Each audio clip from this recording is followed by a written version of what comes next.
What an honor and a privilege it is to be here today. It's always exciting to come back to our alma mater and just be able to see what the Lord is doing here. It is not as intimidating as it was when I preached as a senior, but still some the same. What a blessing to see really just some of the testimonies that we've seen and heard today, and just a delight to see God's hand of blessing still here at Ambassador Baptist College. Well, I'd like to preach for just a little bit today, and hopefully you'll listen for a little bit today. You know, I love to preach textually. I love to always have my points right there in the text, but sometimes God doesn't give us... Oh, excuse me for a second. That's Anchor's away, by the way. Hello? Sorry, it's kind of important. Yes? John, do your socks match your tie today? No, I was wrong on that. All right. No, I'm sorry, Dr. Beal. I've got to preach chapel. All right, thank you. Sorry about that. You know what they say is that if you don't get a picture of it, it never really happened.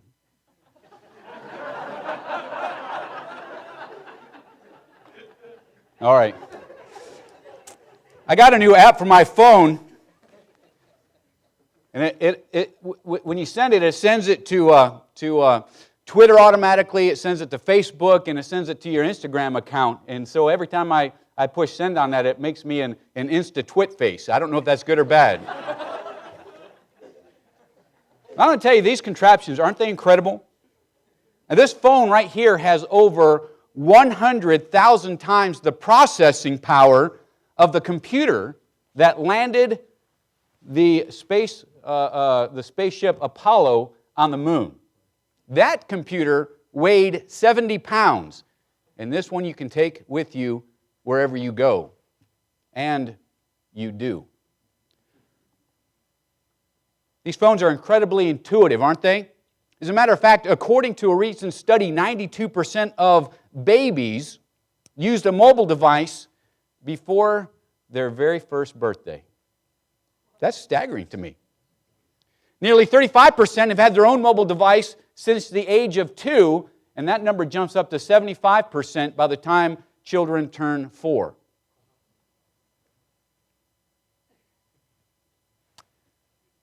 You're probably the first generation that can never remember not having phones with you at all times, in all places, everywhere. They're ubiquitous. They are everywhere. My question to you this morning is, just because they're easy to use, because they're intuitive, does that mean that we should spend as much time on them as we seem to?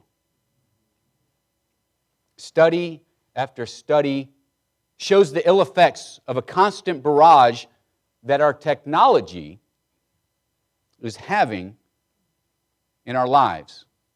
The technology that you are exposed to today is vying for your affection and your attention. My question to you this morning is, are you going to give it to them? Some of these studies are pretty phenomenal to see the effects that it has on the human body. Our technology that we use link heavy computer and mobile phone use to more sleep deficit or disturbances. Some studies have said that the blue light from digital devices suppress the sleep-promoting hormone melatonin, keeping us from having a restful sleep. But our technology makers, aware that any bad science will prevent us from using it, have put on blue light filters, so no fear of losing sleep now, right? I read another report that says that 13 to 16-year-olds in the UK who needed glasses nearly doubled over the past 7 years, from 20% to 35% in 2018. Why is that? They were diagnosed as being myopic or short-sighted. And researchers now believe that significant increase in eye problems among young people is likely linked to excessive time spent staring at screens. Leads to eye strain, short-sightedness, blurred vision. In fact, the study also found that the average 13 to 16-year-old spends around 26 hours per week staring at a screen of some sort. Smartphone, video games, watching TV, whatever it might be. That's staggering. That's one day a week dedicated to your screen. But you know, there's been also some other ramifications, not just physical ramifications, but I think about the lack of social skills, the lack of development in children and young people, a failure to know how to communicate with other human beings face to face. By the way, all those things are needed for ministry. But I'll tell you this, technology also has another dark side. Social media, video games, apps produce, all those different things produce a neurochemical called dopamine when you use them. This feel-good hormone is a part of the brain's pleasure and reward circuitry. And when you cross, it's just like when you cross something off your to-do list. Go out, kill something, and drag it back home, okay? But playing video games or getting a like or a retweet turns on similar brain regions in our head, and it releases those same chemicals, creating what some medical doctors have described as a dopamine loop. The same loop as those linked to cravings for drugs and gambling. And every time we see a new post, we get a reaction to ours or something that we get to the next level on a video game. We get that it's like a hit of brain candy. That's not by accident. Programmers work very hard and are paid handsome salaries behind the screens to keep you coming back for more. I'm going to give you one or two examples that were detailed by a former Google employee that has rocked the programming world by exposing these mind hacks. He states that if you've ever logged on to Twitter, there is a 1 to 3 second delay to tell how many notifications you have. And that delay is intentional. Similar to slot machines that are spinning, there are a few seconds that allow the anticipation to build. There's a greater reward feeling when it finally does display, embedding in your mind a reward for checking Twitter. Now, what is the cost to check Twitter? Financially, it's free.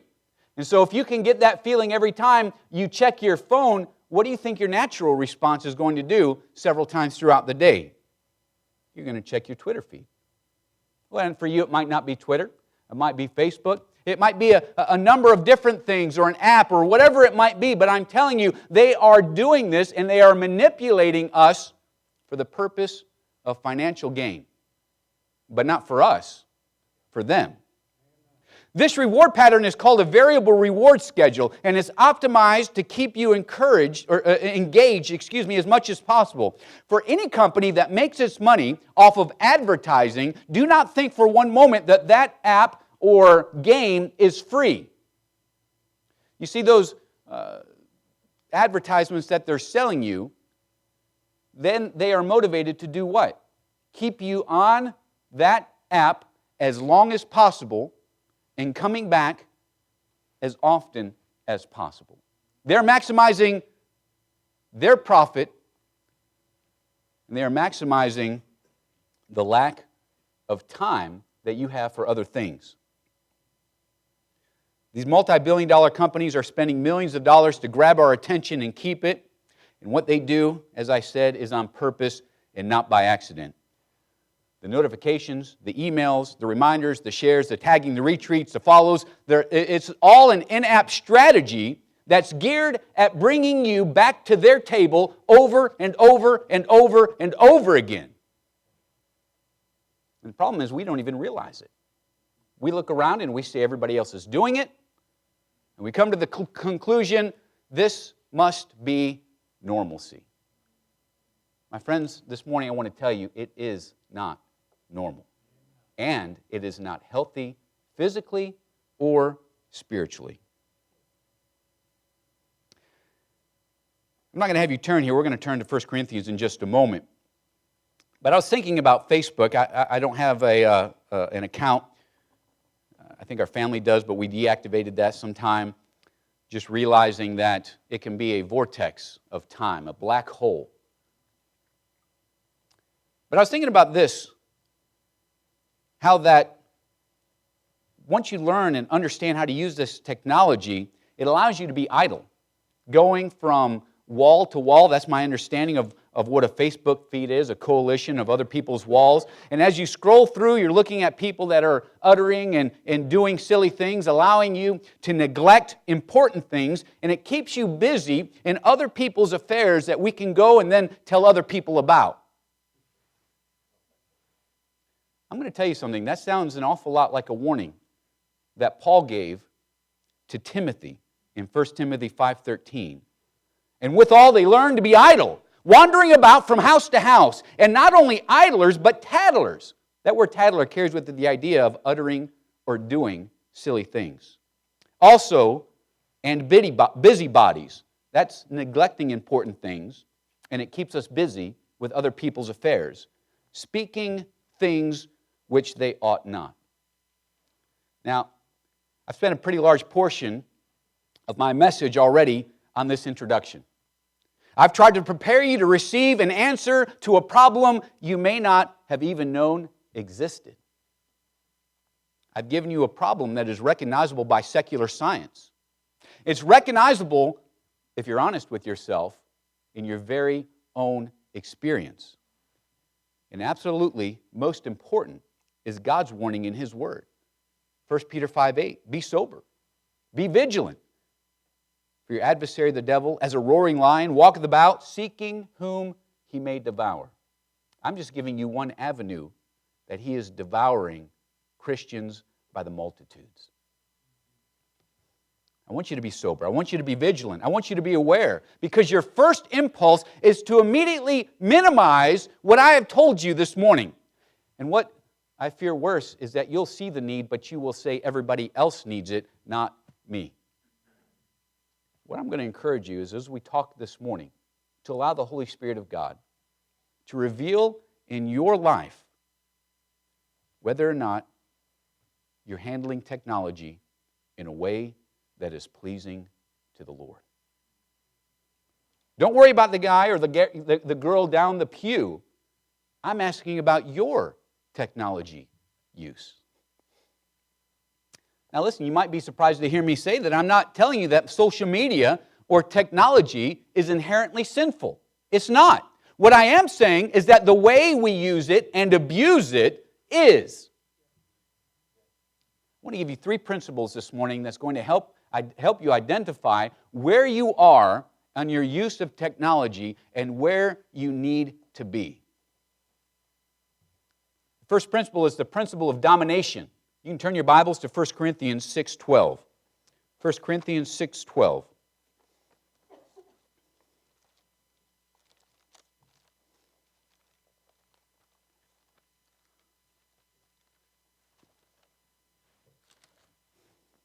It's a very familiar verse, I think, for most of you.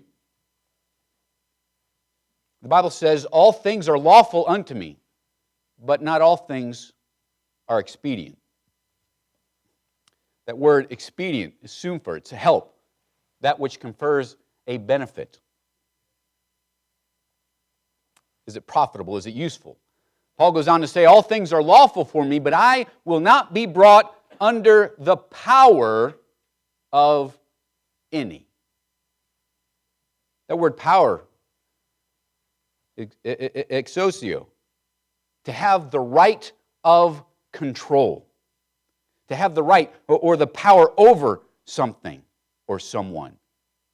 And the idea is that nothing is going to have the right to control my life. Not video games, not Facebook, not social media, not endless YouTube videos, not pornography, not drugs, not alcohol, not the Cartoon Network. Whatever it is, we've become a society of extremes. What's dominating your life? It's been said that we check our devices upwards towards 150 times a day. That's an average, so maybe some of you check it only 50 times.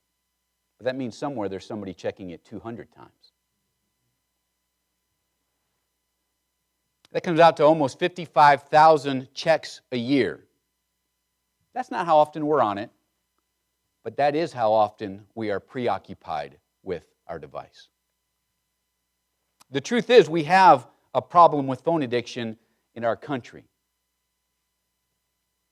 And I'm not sure there's a big difference in the church as there is out of the church. Oh, the content may be different, but the time spent or wasted is not. Let me ask you today, is there ever a day that goes by that you're without your phone? When you're running out of battery, is your first thought, where's my charger? How far away am I? Do any of the people I'm with have a charger? Are you on your phone in social settings? People are talking and you're checking? Or you're talking to somebody else where somebody's trying to talk to you? I'm going to tell you that's a big problem. It's not just rude. It shows that there is a deficiency in your ability to have a face-to-face conversation. Let me ask you this. If you leave your phone, let me ask you this first. Are you on your device when you should be doing other things? The question I was about to ask you is, if you leave your phone in your dorm room or at home, do you turn around to go get it even if you know it's going to make you late? The answer to that is, of course not, because I never leave my phone. We might lose our keys, misplace our homework. There's a lot of things that we misplace. But if it's ever the phone, everything stops. There's a hint of panic that begins to set in, and it grows until we find our phone, and it's almost as if there's a sigh of relief, and everything in the world is rainbows and unicorns.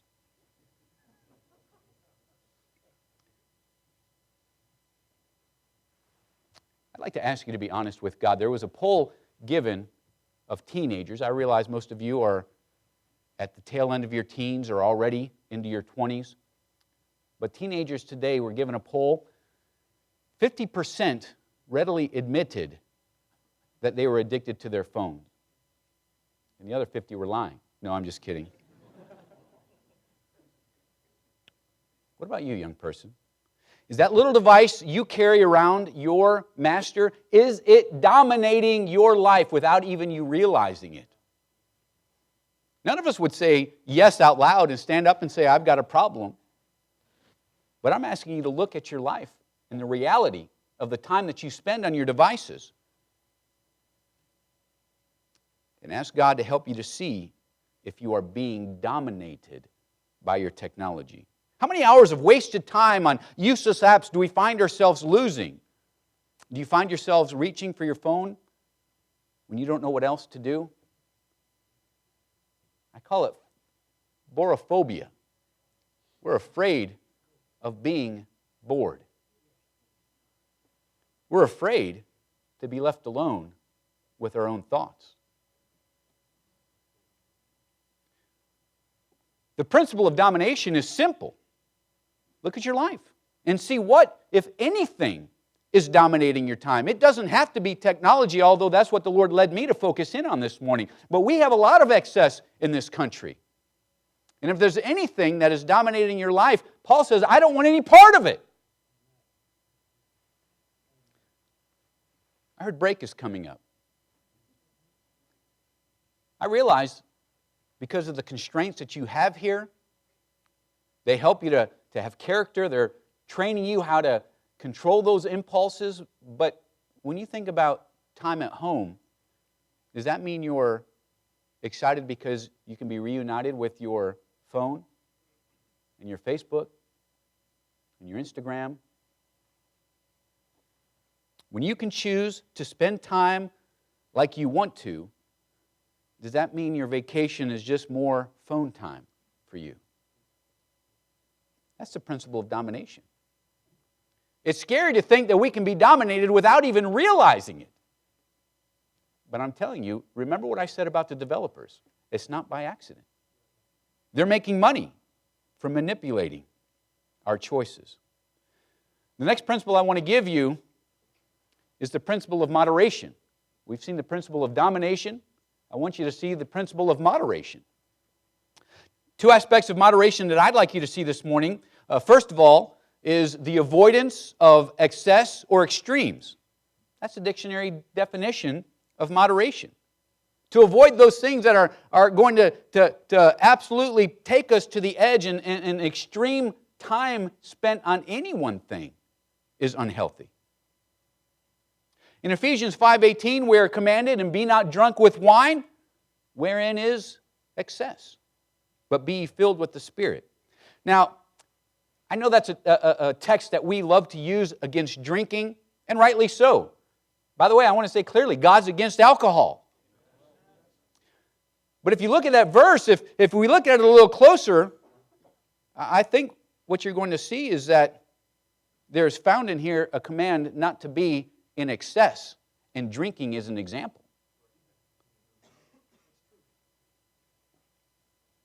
When we are in excess, then there is a quenching of the Spirit. Look what he says. He says, don't be drunk with wine, because in alcohol is found excess. But instead of being in excess, rather be filled with the Spirit. Now, young people, I'm going to ask you a question. Be honest with yourself. When you zone out and you go into the zone and you wake up an hour later and you walk away from that tablet or that phone or that computer and you think to yourself, how do I feel? You feel awful. Why is that? Because you are quenching the Spirit in your excess.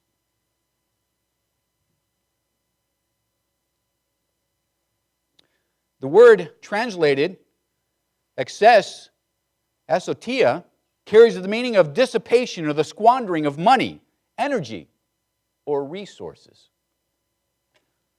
Long hours wasted on technology is a dissipation of your energy and resources. That is what excess is.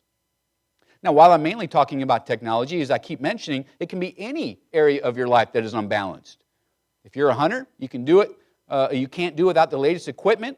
Or a golfer, you've got to have the latest and greatest of whatever it is, or whatever it might be that you are.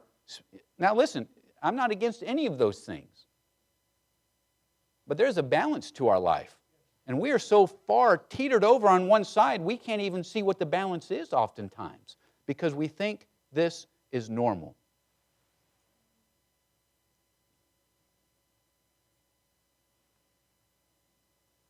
When we run into an area of our life, and we realize and we see an imbalance, when the resources of time, treasure, and talent are being squandered, and other important areas of our life are being neglected, then we come to the place in our life where we need to put some self-restraint and controls in place. If we do not have the ability to, well, we'll talk about what happens when we don't have the ability to have the internal controls. Those are called external controls. But moderation is simply saying, listen, I'm not saying these things are bad, so I'm going to put some limitations on how much time I'm going to invest. Please note the sarcasm meter is really pegged over there when I say invest, all right? In my social media account, or texting, or IMing. I'm going to challenge you the next time you think about texting somebody, either call them or go find them and have a conversation. But you need to put some safeguards in place in your life. Something to counter the brain candy dispensers that are sitting behind your screen.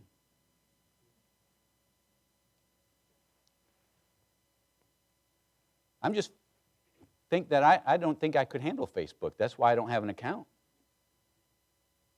Let me just be transparent. I like dopamine. So do you, by the way. I like to-do lists. I like better when I cross them off. Get up, get dressed. Those are two things right at the beginning of the day, all right? But let me explain the way that these work. If we're not doing it in moderation, what happens is these artificial stimulants will begin to dull our dopamine receptors. And although we're putting it out there, our brain's not receiving it. And so what happens is you've got to go back for more and more and more. And by the way then, crossing off something on your to-do list does not give you the same hit as getting the next level on your video game or getting 100 likes on something you put out on social media. It's kind of the difference between eating a strawberry when you're really hungry. That tastes good, right? Have you ever eaten a strawberry after you've eaten a Snickers bar? It tastes bitter. These artificial stimulants will cause you to have a lack of motivation.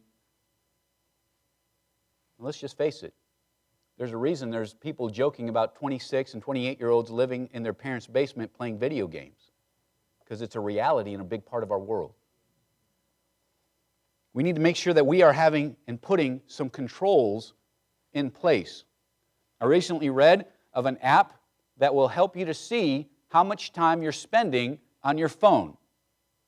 Now, you may think it's hypocritical to say use technology to fight technology, but I'm telling you, I'm not saying technology is evil. I want to remind you time and time again, it's how we're using it and how long we're using it. Brings me to the second thought about moderation, which is found in 1 Corinthians 9:19. For though I be free from all men, yet have I made myself servant unto all, that I might gain the more. We saw that moderation, there must be a balance and not an excess, but there must also be a yielding or a surrender of your rights. You say, what do you mean? I'm saying that Paul was saying although he had the power and ability to exercise control over people, he was forbearing that right and instead humbling himself and surrendering his right to be a master in order to be a servant. In order to be a moderate person, to be temperate, I believe that's a fruit of the Spirit, you must be willing to surrender your rights. You see, in America, you have the right to spend as much or as little time with your technology as you want to. But Paul warns us in Galatians 5:13 that we'd better be very careful about how we use that liberty. For brethren, ye have been called unto liberty, only use not liberty for an occasion to the flesh, but love by service one to another. Or serve one another, excuse me. Now, maybe some of you are thinking, listen, it's just a smartphone. People check them all the time, and that's just the way it is. And maybe I should just get over it. Or worse, get used to it. But being on it, most of your free time, it just feels wrong. Because it is. I don't want to get used to it. By the way, it's not a generational thing. It's a time stewardship thing. Now, it shouldn't be difficult to reduce the amount of time you spend looking at a screen instead of being with your own thoughts or talking to other human beings face to face. It shouldn't be that challenging, but it is. That's why you have to put the safeguards in place. Be wise. Limit yourself on when you're going to allow yourself those segments of time. Set a timer. Do what it takes to make sure that you're not waking up an hour later realizing another hour of your life that you'll never get back has been wasted in that time vortex of technology. Now, maybe you're not sure if you have a problem. As I mentioned, there are apps that will help you to tell you that you do. And I understand that some of you will put those things in order, and I hope maintain victory. And I'm not saying everyone I'm looking at has a problem with technology addiction, but I'm just telling you it is so prevalent in our society that it's hard not to imagine us all struggling in some way with it. I'm not against technology. We just have to be careful on how and how long we're using it. There's a principle of domination, there's the principle of moderation, and there is a principle of amputation. I want you to turn your Bibles. I want you to see this all the way back to Matthew chapter 5. Matthew chapter 5. I was going to use this same thought from another text. John Smith pointed me back to this one, and it fit better than the one I was going to use. I appreciate that, brother. Matthew 5:29 and 30. And if thy right eye offend thee, pluck it out, and cast it from thee. For it is profitable for thee that one of thy members should perish, and not that thy whole body should be cast into hell. And if thy right hand offend thee, cut it off, and cast it from thee. For it is profitable for thee that one of thy members should perish, and not that thy whole body should be cast into hell. I'm going to tell you, a lot of people will go for moderation, but what they find out is that it has a bigger grip on them than what they imagine. I'm telling you right now, if you have a problem with technology, if you are addicted to your phone and you never even realize it, you've been swimming with the river and you're just going right along. And when you stop and you say, wait a second, this thing, I don't know if I have a problem or not, and you start swimming the other direction, and you're not going to be like everybody else. You're not going to make the same decisions everybody else. You're going to start putting some controls in your life to make sure that you're not dominated by this thing. You're going to find out swimming upstream is a whole lot harder than you could have ever imagined. And it may be for some while, and I'm not saying forever, but it could be forever. But I'm saying for some time it may be that you need just to cut it off for just a while. The Lord's not telling us literally to mutilate our bodies here, by the way. Instead, it is characteristic of His figurative and hyperbolic style that He preached with. He is commanding us to take drastic measures to avoid temptations, to keep out of sin, to remove ourselves from anything or anyone that could lead us into a scandalous behavior. By the way, that's the transliteration of the word found in verses 29 and 30, translated offend, scandal. And if you look at this verse a little closer, the Lord is not saying that the immoral sin mentioned in verse 28 is unforgivable. He is setting up a statement of possibility. If it were possible to pluck your eye out, to keep you out of hell, would you not do that? Well, we know that plucking your eye out is not going to keep you out of hell. But it's a statement of possibility. He's saying, if it were possible, wouldn't you be willing to do that? The same thing about your right hand. The right eye for a hunter, that's critical. The right hand for a warrior, that's critical. But it would be better to be without that and be able to go to heaven than it would to have it and be lost. Those are statements of possibility. We know it's not true because the rest of the Bible is clear about that. But the Lord is using that hyperbolic statement to say it is so serious that we ought to get rid and amputate those things out of our life that will help us to have the blessings of God on our life.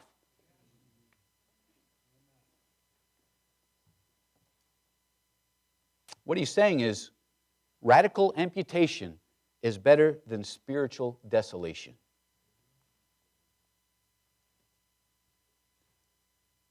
The principle is simple. It's better to do without those things that are of great advantage temporally. This thing is great. It can be used for a force of good. I can get back to emails, all these things that used to take time. It can be a great tool. But if it's misused and abused and it's dominating and you cannot moderate it, then it's better just to amputate it. Don't miss the spiritual blessings that God has for you. Let me put it in the context of what we're talking about today. What have you been missing while you've been spending time with your technology and your Facebook? I don't even know. Are they allowed to be on Facebook here? No, not on campus. You're not going to be on campus here in another week. I'm just wanting you to realize, listen, and I'm not saying it's bad. It's a great way to keep up with family from time to time. But what if you're dominated by it? If there's a game you can't put down, if there's an app that just keeps you coming back for more, it's not on accident. And you're missing out on life. You're missing out on service opportunities. What could you do for your roommate instead of spending an hour wasting it on technology that's not going to help you grow in any way, shape, or form? If it's controlling you, would you be willing to deactivate an account? Let someone else have a password on your phone to prevent you from being able to get in. Would you be willing to move to a flip phone to restrict your availability? That's radical amputation. That's what I'm talking about. That's what the Lord is talking about. Well, I don't have that big of a problem after all. I think I can handle it. I'll just put in some controls. And I hope that would work for you. But if there is a problem there, you're going to have some external help in order to build up the internal muscles, the spiritual muscles of internal controls. In 1976, before much of the technology that we have at our disposal today, there was a group of bank robbers that spent a month digging a tunnel through the sewers of France to get into one of France's giant and most largest banks, the Riviera branch of France's Société Générale. That's not pronounced French, by the way. And it was a full city block in length, and it was a half a block in length or in width. I'm just saying it was a huge, enormous bank. And they tunneled right in. And one Friday night after the bank closed, they pierced the last 18 inches of reinforced concrete, separating them from an unimaginable ill-got fortune. When the police arrived on Monday morning, they had to jackhammer through a side wall because they had welded the vault door shut. They'd gotten away with more than $10 million of untraceable notes and gold medallions. By the way, that would be close to $45 million in today's dollars. That's the largest bank heist that I've heard of in history. Not only did the team weld the vault closed, they moved into the vault for the entire weekend. They brought in a ventilation tube. They had brought in fresh air. There was carpeting on the floor. There's electrical cable for electricity. The camp stove was found right outside in the tunnel. And they had opened up 4,000 safe deposit boxes with 27 acetylene torches to get all that money. They left 2,000 pounds of tools were left behind. And on one of the walls of the vault, the leader, later arrested for this, Albert Speriaggi, he was the mastermind. He wrote on the wall, "Without weapons, without violence, without hate." Now, they didn't recover the bulk of the money. But can I tell you this morning that Satan is stealing he's stealing something so much more valuable than money. He is stealing your life. Your life. For you see, time is the very fabric of what your life is made. Just like those criminals, technology with their dopamine loop can move in and make themselves at home in your mind, and left unchecked will occupy your life with a meaningless, time-consuming, idol-inducing spiritual coma and steal that which cannot be bought. Time and productiveness for the Lord Jesus Christ. What technological pitfall have you fallen into, young person? You say, "I'm doing good, I'm doing fine." Then I'm going to tell you shortly, you're going to be on break. And you're going to have the opportunity to have technology unbridled at your disposal. Will you put in some controls to make sure that you are moderate and not dominated? We want the principle of moderation. And if it takes amputation, do it. Your relationship with Christ is far more important than your relationship with a device. And if it's not, then we really have some serious problems. Let's pray. Father, I thank you for your word, the principles that are so applicable to our life today. Father, I pray that you would help us to look at our lives. I pray that you will help us to be real with you. Father, maybe there are some that are dominated by technology. It whittles away their life like a thread on a spool. Lord, it'll be unraveled, and they won't even have lived a life that is worthy of the life that you've given them. Lord, maybe there's some that are waking up to the fact that they are a little too preoccupied with the technology that's available to them in this world, and they just need to put some restraints and constraints in their lives. I pray that you would help us to make decisions today that would not only be pleasing to you, but they would be lasting and have fruit that remains not just for break, not just for the next semester, but for their lives. This technology is not going away. And so I pray, Lord, help us. Help us to be pleasing unto you.